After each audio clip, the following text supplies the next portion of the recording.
News cafe tax நேயர்களுக்கு வணக்கம். இது ஆஹா ஓஹோ. என்னடா இன்னைக்கு தனியா வந்திருக்கேன்னு பாக்குறீங்களா? ஆமாங்க, இன்னைக்கு நண்பர்கள் 2 பேருமே வரல. ஸோ இன்றைக்கி நான் மட்டுமே தான் ஆக ஓகோவை தொகுத்து வழங்க போகிறேன். திங்கட்கிழமை முதல் எபிசோடு அப்படிங்கும் போது கொஞ்சம் சனி ஞாயிறு இதெல்லாம் நடந்துச்சு அப்படின்றத கொஞ்சம் ரீகேப் பண்ணிட்டு இன்னைக்கு காரசாரமான சட்டமன்றத்தில் நடந்த விஷயங்களையும் பிறகு பார்க்கலாம். முதல்ல தாவேகா, காங்கிரஸ், ஐயுஎம்எல், விசிகா 2 இடதுசாரி கட்சிகள் இவங்களோட ஆதரவோட ஆட்சி அமைச்சிட்டாங்க. இதில் காங்கிரஸ் திமுகவுக்கு துரோகம்லாம் பண்ணிட்டு போயிருச்சுன்னு கோவம்லாம் திமுக தரப்புக்கெல்லாம் இருந்துச்சு. ஆனால் இப்போ பார்த்தா தாவேகாவுக்கும் காங்கிரஸுக்குமே முட்டிக்கிச்சு அப்படின்ற மாதிரி தான் போயிட்டு இருக்கு. குறிப்பா விஜய் அவர்கள் ஆட்சி அமைச்சு 100 நாள் ஆனதையொட்டி தாவேகாவினர் அங்கங்க நிறைய பொதுக்கூட்டம் இதெல்லாம் பண்ணி அந்த செலிப்ரேஷனை பண்ணிட்டு இருக்காங்க. அங்கங்க சிலர் பேசக்கூடிய விஷயங்கள் கொஞ்சம் சர்ச்சையாகிறது. குறிப்பாக அமைச்சர் ஜெகதீஸ்வரி அவர்கள் ஒரு இடத்துல பேசும்போது நம்ம சிஎம் இன்னைக்கு சிஎம்மா இருக்கிறாரு, அதற்கு பிறகு அவர் பிஎம் ஆக போறாரு அப்படின்ற மாதிரி பேசியிருந்தாங்க.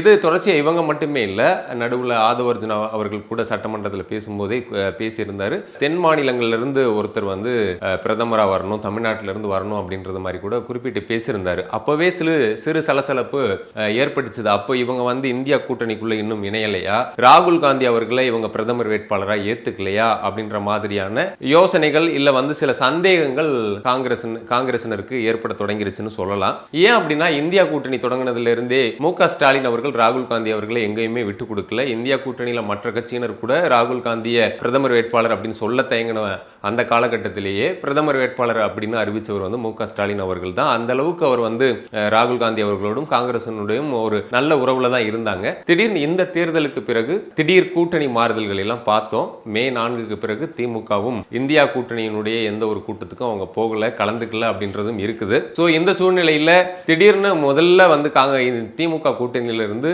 தாவேகா ஆட்சி அமைக்கிறதுக்கு ஆதரவு கொடுத்து போனவங்க காங்கிரஸை சேர்ந்த அந்த 5 எம்எல்ஏக்கள் தான். அவங்க போனதுக்கு பிறகுதான் மற்ற கட்சியினரும் திமுக கூட்டணியிலிருந்து ஒவ்வொருத்தரா போக ஆரம்பிச்சாங்க. இப்போ ஆட்சி அமைச்சு போயிட்டு இருக்கு. உடனே காங்கிரஸ் கட்சியினர் போனதுமே சொன்ன விஷயம் என்னன்னா, ஒப்பந்தம்லாம் போட்டுட்டோம், உள்ளாட்சி தேர்தல், லோக்சபா தேர்தல் அது வரைக்குமே அப்படின்லாம் சொன்னாங்க. ஆனா இன்னும் இந்தியா கூட்டணிக்குள்ள தாவேகா வரல அப்படிங்கிறது தான் சில விஷயங்கள் சமீட்சைகளா உணர்த்துது அப்படின்னு சொல்லலாம். ஏன் அப்படின்னா ராகுல் காந்தி அவர்கள் விஜய் அவர்களுடைய பதவியேற்பு விழாவுக்கு வந்ததுக்கு பிறகு அவங்களுக்குள்ள பெரிய சந்திப்பு எதுவும் நடக்கல அப்படிங்கிறது தான். விஜய் அவர்கள் டெல்லி போன போது கூட, மோடி அவர்கள் சந்திச்ச போது கூட ராகுல் காந்தியை சந்திக்கல. அதே போல் ராகுல் காந்தி அவர்கள் இங்க வந்த போதும் விஜய் அவர்களை சந்திக்கல. இதெல்லாம் இருந்துகிட்டு இருக்கிற விஷயம் தான். இந்த ஒரு சூழ்நிலையில இது வெறும் அமைச்சர்கள் அவங்களுடைய தொண்டர்களை உற்சாகப்படுத்துறதுக்காக பேசுறாங்க, தாவேகாவினுடைய நிர்வாகிகள் அவங்க தொண்டர்களை உற்சாகப்படுத்துறதுக்காக பேசுறாங்க, அந்த மாதிரி கூட எடுத்துக்க முடியாது அப்படின்றது தான் எல்லாரும் சொல்றாங்க. ஏன் அப்படின்னா இங்க எப்படி தமிழகத்துல விஜய் அவர்களுடைய தாவேகா ஆட்சியை பிடிச்சது அப்படின்னா, அவங்க சோசியல் மீடியாவை குறிப்பா இன்ஸ்டாகிராமை பயங்கரமா யூஸ் பண்ணாங்க. இன்ஸ்டாவில் இருக்கக்கூடிய இன்ஃப்ளூயன்சர்ஸ் எல்லாம் பயன்படுத்தி தான் அவங்க ஆட்சிக்கு வந்தாங்க அப்படின்ற ஒரு விமர்சனம் இருக்குது இல்லையா? அதே போல இப்போ அதே ஃபார்முலாவை தான் வட இந்திய அளவுலையும் பயன்படுத்திட்டு இருக்காங்க. நிறைய பெய்ட் ப்ரொமோஷன்ஸ் பண்றாங்க. அங்க இருக்கக்கூடிய இன்ஸ்டா இன்ஃப்ளூயன்சர்ஸை பயன்படுத்தி தமிழகத்துல ஒரு மிகப்பெரிய ஒரு ஆட்சி மாற்றத்தை கொடுத்து மிகப்பெரிய நல்லாட்சியை விஜய் கொடுத்துட்டு இருக்காரு. நமக்கெல்லாம் விஜய் தான் அகில இந்திய அளவுல வேணும்ன்ற மாதிரியான பிரச்சாரத்தை அங்க முன்னெடுத்துட்டு இருக்காங்க. அப்போ இது ஏதோ விஜய் அவர்களுக்கும் தாவேகாவினருக்கும் ஒரு பெரிய திட்டம் இதன் பின்னாடி இருக்குதுன்ற மாதிரி பார்க்கப்படுது. இந்த சூழ்நிலையில தான் தமிழக காங்கிரஸ் கமிட்டியினுடைய தலைவர் மாணிக்கம் தாகூர் தாவேகாவினரை சீண்டும் விதமாக பேசி இருக்கிறாரு. இன்னும் அவங்க ரசிகர் மோடிலே தான் இருக்கிறாங்க அப்படின்ற மாதிரி பேசியிருந்தாரு. குறிப்பா இன்னும் சொல்ல போனா அவர் ஏற்கனவே சில இடத்துல சொன்னதான், நான் என்னுடைய தொண்டர்கள் கூட என்ன பிரதமர் தான் சொல்றாங்க அப்படின்லாம் பேசியிருந்தாரு. இப்போ என்ன சொல்லியிருக்காரு அப்படின்னா, இந்தியா கூட்டணிக்குள்ள தாவேகா இருக்கா இல்லையா அப்படின்ற மாதிரியான கேள்விக்கு இன்னும் அவங்க கிட்ட எம்பியே இல்லையே, திமுக மே 4க்கு பிறகு போயிடுச்சு, இன்னும் 23 கட்சிகள் எங்களுடைய இந்தியா கூட்டணியில தான் இருக்கிறாங்க, திமுக போனதுனால எங்களுக்கெல்லாம் ஒன்றும் இழப்பு கிடையாது, தாவேகா கிட்ட இன்னும் எம்பிக்கள் இல்லை, ஒருவேளை அவங்களுக்கு எம்பிக்கள் வந்த பிறகு அழைக்கிறோம்னு சொல்லியிருக்காரு. இதுல என்ன புரியல அப்படின்னா, உள்ளாட்சி தேர்தலில் கூட்டணி சொல்லிட்டீங்க, அது பிரச்சனை கிடையாது, லோக்சபா தேர்தலில் கூட்டணி அப்படிங்கும் போது எம்பி இருந்தாதான், தாவேகா கிட்ட எம்பிக்கள் இருந்தாதான் நீங்க விஜயனுடைய தாவேகா இந்தியா கூட்டணியில இணைச்சிப்பீங்களா, அந்த இடத்துக்கு நீங்க போயிட்டீங்களா அப்படின்ற மாதிரியான கேள்வியும் வருதா இல்லையா? ஏன் அப்படின்னா இப்பவும் ராஜ்யசபா எம்பி ஒன்று திமுக கூட்டணி கிட்ட வாங்கிக்கிட்டாங்க தேர்தலுக்கு முன்னாடி. தேர்தலுக்கு பிறகுமே தாவேகாவிலிருந்து ஒரு ராஜ்யசபா தேர்ந்தெடுக்கும் போது அதையும் இவங்க கேட்டு வாங்கிக்கிட்டாங்க. அந்த இடத்துல இருந்துகிட்டு இவர் இப்படி பேசுறதுன்றது தாவேகாவுக்கும் காங்கிரஸுக்கும் இடையில ஒரு விரிசல் தான் இருக்கு அப்படின்றது தான் பார்க்கப்படுது. அது மட்டும் இல்லாம இடதுசாரி கட்சிகள், குறிப்பா இந்திய கம்யூனிஸ்ட் கட்சி, மார்க்சிஸ்ட் கம்யூனிஸ்ட் கட்சியும் தாவேகா அரசு மீது இப்போ ரொம்ப கோபமா இருக்காங்க, அங்கங்க கோபமா பேசுறாங்க அப்படின்றதையும் பார்க்க முடியுது. அப்போ அடுத்த கட்டமாக என்ன நடக்கும் அப்படின்ற கேள்விகள் விமர்சனங்கள் இதெல்லாம் வரதான் செய்யுது. இது ஒரு பக்கம் இருக்கும்போது இதற்கு பதிலடியாக நிர்மல்குமார் அமைச்சர் நிர்மல்குமாரும் பதில் சொல்லியிருக்கிறாரு. அதாவது இந்தியா கூட்டணிக்குள்ள எம்பிக்கள்லாம் வந்த பிறகு அதை பற்றி இணையறதை பற்றி யோசிக்கலான்ற மாதிரி அவர் சொல்லியிருக்கிறாரு. இதனால லாஸ் யாருக்கு அப்படிங்கிறது மாணிக்கம் தாகூர் அவர்களுக்கு புரியுதான்னு தெரியல. திரும்ப போனால் திமுக சேர்த்துக்குமா அப்படிங்கிறதும் தெரியல. ஸோ நிர்மல்குமார் பேசுனதுல மறுபடியும் அவர் ஒரு விஷயத்தை திரும்ப சொல்லிக்கிட்டே இருக்கிறாரு. பாஜகவும் திமுகவும் நெருங்கிட்டு இருக்காங்க, அவங்களுக்குள்ள ஒரு கூட்டணி இருக்கு, இப்போதைக்கு மறைமுகமாக இருக்காங்க, விரைவில் வந்து அதை வெளிப்படையாகவே பண்ணுவாங்க. குறிப்பாக டீலிமிட்டேஷனில் வந்து அந்த பில் இருக்கு இல்லையா, தொகுதி மறுவரை, அதற்கான மசோதாவுக்கு வந்து நாங்கள் அதற்கு எதிராக வாக்களிப்போம், இல்லை ஆதரவாக வாக்களிக்க மாட்டோம் அப்படின்றத வந்து திமுகவினர்னு சொல்லவே மாட்டுறாங்க. இதுலேயே தெரியலையா அப்படின்ற மாதிரியான விமர்சனத்தை எல்லாம் வச்சுட்டு இருக்காரு. அது மட்டும் இல்லாமல் திமுகவெல்லாம் வேலைக்கே ஆகாது, அறிவாலயத்தை வெள்ளையடிச்சிட்டு வாடகைக்கு விட வேண்டியது தான், அங்கே வந்து இந்த முரசொலி அறக்கட்டளையில் தான் அதிக சொத்துக்கள் இருக்குது, அதை கைப்பற்றுவதற்கான போட்டிகள் தான் இப்போ வந்து போயிட்டு இருக்கு.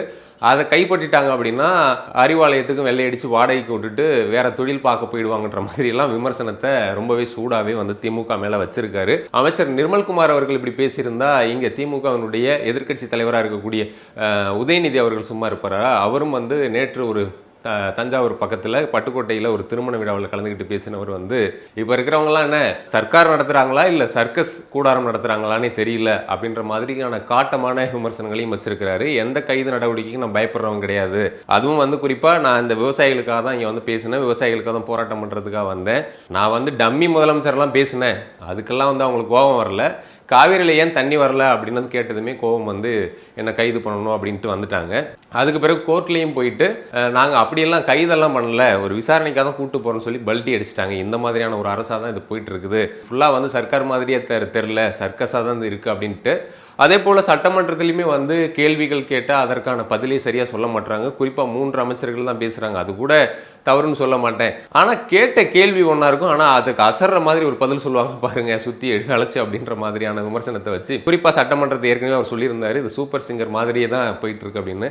எதை கேட்டாலுமே வந்து பாட்டுக்கு பாட்டு போட்டி மாதிரி பாடல்களே பாடிக்கிட்டு இருக்காங்க. இதற்கான சரியான ஒரு விளக்கங்களையும் பதிலையும் வந்து இந்த ஆளுங்கட்சியிடமிருந்து அமைச்சர்களிடமிருந்து முதலமைச்சரிடம் வர்றதே இல்லை அப்படின்ற மாதிரியான விமர்சனத்தையும் வச்சிருந்தாரு. அதே விழாவில் கலந்துகிட்ட திருவையாறு தொகுதி எம்எல்ஏ துரை சந்திரசேகரன் அவர்கள், ஏற்கனவே அவரை பற்றி நம்ம வீடியோவே போட்டிருக்கோம், அவரும் இந்த சட்டசபை தொடரெல்லாம் இப்படி பண்ணிட்டு இருக்காருன்றதையும் பார்க்குறோம்.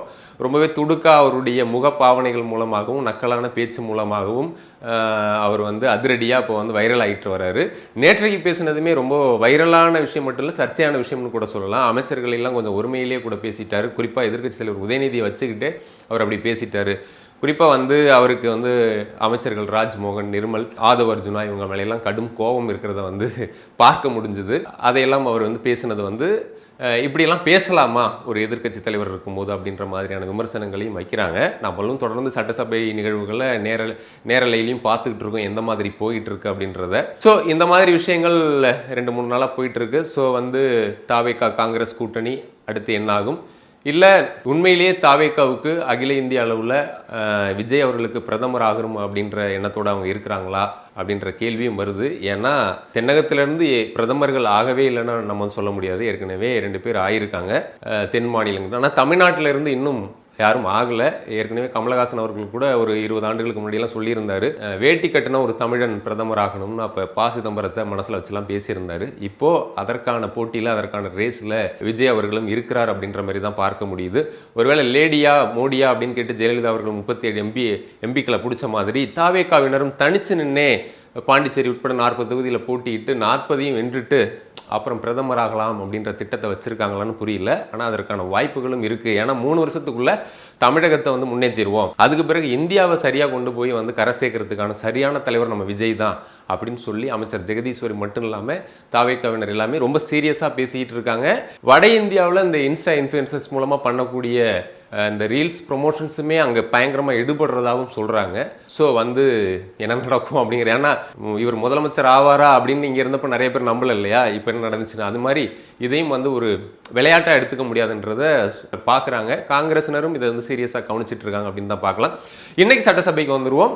இன்றைக்கி சட்டசபையில் 110 விதியின் கீழே சில அதிரடியான அறிவிப்புகளை எல்லாம் விஜய் அவர்கள் வந்து அறிவிச்சிருக்கிறாரு. குறிப்பாக வந்து விஜய் அவர்கள் ஆட்சிக்கு வந்து 100 நாளைக்கு பிறகு முன்னாடியே கூட அந்த அறிவிப்புகளை அறிவிச்சிருக்கலாம். ஆனால் இன்னைக்கு அறிவிச்சதனுடைய பின்னணி என்னன்னு தெரியல. ஆனால் மிக முக்கியமாக அவருடைய தேர்தல் வாக்குறுதிகளிலிருந்து மிகவும் எதிர்பார்க்கப்பட்ட 2 விஷயத்தை சொல்லியிருக்காரு. ஒன்று வந்து மகளிருக்காக அனைத்து பேருந்துகளிலும், குறிப்பாக வந்து மாநகரம், நகரம், புறநகர், இதில் எல்லாமே வந்து அனைத்து பேருந்துகளிலும் கிட்டத்தட்ட எனக்கு தெரிஞ்சு வால்வோ ஏசி பஸ்கள் தவிர எல்லா பஸ்லையுமே வந்து டீலக்ஸ், எல்எஸ்எஸ், எக்ஸ்பிரஸ் இதில் எல்லாமே பயணம் பண்ணலாம். ஒவ்வொரு மாவட்டத்தை விட்டு இன்னொரு மாவட்டத்துக்கும் புறநகர் பேருந்துகளில் வந்து பயணம் பண்ணலான்ற மாதிரியான அறிவிப்புகளை வெளியிட்டிருக்காங்க. அது அக்டோபர் 2ஆம் தேதி காந்தி ஜெயந்தியிலிருந்து அமலுக்கு வரப்போகுதுன்னு சொல்கிறாங்க. இது கண்டிப்பாக வந்து மகளிருக்கு உண்மையிலேயே ஒரு நல்ல ஒரு விஷயம்தான். இதை மகிழ்ச்சியோட நம்ம மக்களும் வரவேற்றிருக்காங்க. அதே போல் அன்னபூரணி சூப்பர் 6 திட்டம்னு சொல்லிட்டு 6 சிலிண்டர் தரப்போகிறதா சொல்லியிருந்தார் இல்லையா தேர்தல் அறிக்கையில். அதெல்லாம் இப்போ பண்ண முடியாது, நிறைய கடனில் இருக்குது அப்படின்லாம் சொல்லியிருந்தப்போ இந்த எம்எல்ஏக்களுக்கு கார் வழங்குறது வந்து ரொம்பவே விமர்சனங்களை ஏற்படுத்திருந்துச்சு. மக்கள் மத்தியிலையும் அது வந்து ஒரு வெறுப்பை இந்த அரசின் மீது கொண்டு வந்துருமோ அப்படின்ற மாதிரி கூட இருந்துச்சு. அதை சமாளிக்கிறதுக்காக என்னன்னு தெரியல, உடனடியாக அடுத்த வருடம் ஜனவரி மாதம் பொங்கல் பண்டிகையிலிருந்து இந்த சிலிண்டரை வந்து வழங்க போறோம் அப்படின்னு சொல்லிட்டு 3 சிலிண்டர் முதற்கட்டமா அப்படின்னு சொல்லிட்டு அறிவிச்சிருக்காரு. அதற்கான தொகை வந்து உரிய வங்கி கணக்கில் கிரெடிட் ஆகிடும். அதற்கு சில விதிமுறைகள் இருக்குது, யாரெல்லாம் இதில் எலிஜிபிள் அப்படின்னு இருக்கு. குறிப்பாக 2.5 லட்சத்துக்கு உள்ள ஆண்டு வருமானம் இருக்கக்கூடிய குடும்பங்களுக்கு அதை வந்து வழங்க போகிறோம் அப்படின்றாங்க. கிட்டத்தட்ட அது 1 கோடி குடும்பத்துக்கு மேலே அதனால் பயன்பெறுவாங்க. அப்போது வருஷத்துக்கு ஒரு 3 சிலிண்டர் அப்படிங்கும்போது ஒரு நல்ல குடும்ப தலைவிகளுக்கும் நடுத்தர குடும்பத்தினருக்கும் இது ஒரு பயனுள்ள திட்டமாக இருக்கும். கண்டிப்பாக விஜய் அவர்களுடைய தாவேக அரசில் இந்த விவசாயிகளுக்கான கடன் தள்ளுபடி, இந்த மகளிருக்கான வெற்றி பயணம்னு வச்சுருக்காரு, அந்த மகளிருக்கான கட்டணமில்லா பேருந்து பயணம், இந்த 3 சிலிண்டர் முதற்கட்டமாக இப்படி படிப்படியாக ஒவ்வொரு திட்டத்தையும் பண்ணுறதுன்றது ஓரளவுக்கு நல்ல வரவேற்பை இந்த அரசுக்கு கொடுக்கும் அப்படிங்கிறத பார்க்கலாம். அதே போல் இன்றைக்கி வந்து விஜய் அவர்களுடைய இதை ஒரு சிக்ஸர் அப்படின்னு கூட சொல்லலாம். இது அரசியல் ரீதியாக திமுகவினர்லாம் அதை பயங்கரமாக எதிர்த்தால் கூட மக்கள் மத்தியில் இது ஒரு பேசு பொருளாகும் போது எப்படி இருக்கும்னா அது தாவேகாவுக்கு சாதகமாக இருக்கும்னு தான் சொல்கிறாங்க. குறிப்பாக அந்த பரந்தூர் விமான திட்டத்தை ரத்து அப்படின்னு சொல்லியிருக்காரு. பரந்தூர் மக்களுக்கும் விவசாயிகளுக்கும் அது ஒரு மிகப்பெரிய மகிழ்ச்சியான ஒரு விஷயமா இருக்கும். அதனால் இப்போ என்ன சொல்லியிருக்காரு அப்படின்னா அதை ரத்து பண்ணுறோம், ஆனால் அதற்கான நமக்கு கண்டிப்பாக தேவை இருக்குது. அதாவது கிட்டத்தட்ட வந்து ஆண்டுக்கு 30 மில்லியன் பயணிகள் வந்து பயணிக்கிறாங்க. அந்தளவுக்கு நம்மளுடைய தமிழ்நாட்டிலிருந்து போக்குவரத்துகள் அதிகரிச்சிருக்கு, விமான போக்குவரத்து தேவையும் அதிகரிச்சிருக்கு. ஸோ நிறைய கம்பெனிகள் வருது, சரக்குகளை கொண்டு வரணும். அதனால் இந்த மீனம்பாக்கத்தில் இருக்கக்கூடிய ஒரு விமான நிலையம் மட்டும் போதாதுன்றதுனால கூடுதலான விமான நிலையம், சர்வதேச விமான நிலையம் தேவை.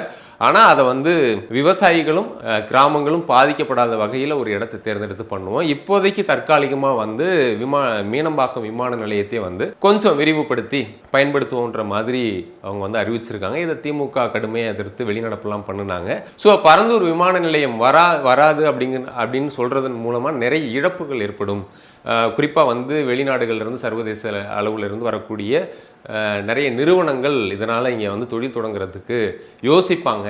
இதனால் நமக்கு நிறைய இழப்பு ஏற்படுன்ற மாதிரியான எதிர்ப்புகளை திமுகவினர் வச்சிருக்காங்க. ஆனால் இது பொதுமக்கள் மத்தியில் இது வந்து ஒரு பாசிட்டிவாக தான் இந்த அரசின் மீது வரும் அப்படின்றதும் சொல்கிறாங்க. ஸோ இந்த மாதிரியான அதிரடி அறிவிப்புகளை இன்றைக்கி வந்து விஜய் அவர்கள் அறிவிச்சிருக்கிறாரு. அது மட்டும் இல்லாமல் காரசரமான விவாதங்களும் சட்டமன்றத்தில் போயிட்டு தான் இருக்குது.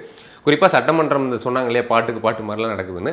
வழக்கமாக இந்த சட்டமன்றம் அப்படிங்கிறது வந்து விஜய் அவர்கள் கவர்மெண்ட் வந்த பிறகு ரொம்ப வித்தியாசமாக நேரலையில் எல்லாரும் பார்க்குறது அப்படிங்கிறது ஒரு முதன்முறையாக இவங்க தான் பண்ணுறாங்க. இதுக்கு முன்னாடியெல்லாம் வந்து கேள்வி நேரம் மட்டும்தான் வந்துகிட்டு இருந்துச்சு திமுக இருந்த போதெல்லாம். அதற்கு கூட விமர்சனங்கள் எல்லாம் திமுகவினர் வச்சாங்க. ஏன்னா அவை குறிப்பிலிருந்து நீக்கப்படுறதெல்லாம் ரீல்ஸாக போயிட்டு இருக்கு, இதுக்கு என்ன பதில் சொல்ற போறீங்கன்ற மாதிரி கேள்விகளை அவங்க வந்து வச்சிருந்தாங்க. இப்போ அதை லைவ்ல பார்க்குறோம்.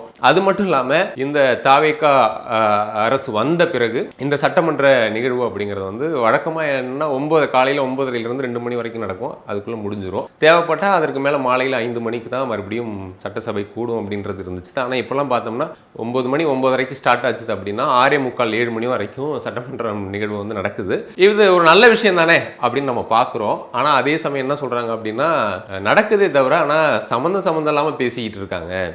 ஒரு அமைச்சர்கள்ட்ட ஒரு கேள்வி கேட்டால் அதை துறை சார்ந்து அதற்கான அவங்களுடைய பதிலை சொல்லாமல் திமுகவினரை எதிர்க்கட்சியினரை அட்டாக் பண்ணி பேசணும்னு சொல்லி அந்த விஷயம் திசை திருப்பப்படுகிறது. அப்புறம் அவங்க அதே போல் திமுகவினரும் சும்மா இருக்கிறதில்ல, பழைய ஞாபகத்திலே வந்து முன்னாள் அமைச்சர்கள்லாம் பழைய பழங்கதைகளை எல்லாம் பேசிக்கிட்டு இருக்காங்க. கேள்வி நேரம் அடுத்தவங்களுக்கு வாய்ப்பு கொடுக்கணுன்னா கூட அது இப்படியெல்லாம் போகுது. அதனால் வந்து 6:45 மணி நேரம் வரைக்கும் நடந்தும் எதுவும் வந்து ஆக்கப்பூர்வமாக எதுவும் சட்டமன்ற உரையாடல்கள் விவாதம் நடக்கிற மாதிரி இல்லை அப்படின்ற விமர்சனங்களும் வந்துட்டு இருக்கு. இன்றைக்கும் அந்த மாதிரி தான். திடீர்னு பார்த்தா ஏற்கனவே புசியானந்த் அவர்கள் பேசினதெல்லாம் பார்த்துருந்தோம். அது அவங்களுடைய தனி அவங்களுடைய கட்சி செயற்குழு பொதுக்குழுவில் பேச வேண்டிய விஷயத்தெல்லாம் சட்டமன்றத்தில் பேசுகிறாரு. ஒவ்வொருத்தரை பற்றியும் குறிப்பிட்டு பேசினார் இல்லையா. ஐஆர்எஸ் அருண்ராஜ் அவர்கள் எப்படி வந்து இணைஞ்சாரு, அவருக்கு சீட் எப்படி கொடுத்தாங்க, செங்கோட்டையன் அவர்கள் எப்படி வந்தார், அவருக்கு இப்படி பேசினார் இல்லையா. இதெல்லாம் விமர்சனமானது போலவே இன்னைக்கும் வந்து ஆதவ் அர்ஜுனா அவர்கள் என்ன சொல்லியிருந்தார் அப்படின்னா, திமுகவினர் இன்னைக்கு எதிர்கட்சியில் உட்கார்ந்துருக்கிறதுக்கு காரணமே வந்து காங்கிரஸ், ஐயுஎம்எல், விசிகா இவங்க தான், இவங்களுடைய வாக்குகளில் தான் நீங்கள் வெற்றி பெற்றீங்க அப்படின்ற மாதிரியான விமர்சனத்தை வச்சார். முதல்ல அவர் பேசும்போது எனக்கும் அப்படி தான் தோணுச்சுது. என்ன இவரே இப்படி பேசுகிறார் அப்படின்னு. ஏன்னா ஐயுஎம்எல், காங்கிரஸ், விசிகா 2 இடதுசாரிகள் இவங்கெல்லாம் வந்து தாவேகாவுக்கு ஆதரவு கொடுக்காம இருந்திருந்தா இன்னைக்கு எதிர்கட்சி வரிசையில் எனக்கு தெரிஞ்சு தாவேகா தான் அமர்ந்திருக்கும் அப்படின்ற மாதிரி பட்டுச்சுது. அப்புறம் பார்த்தா அப்படி அந்த மீனிங்கில் பேசலை.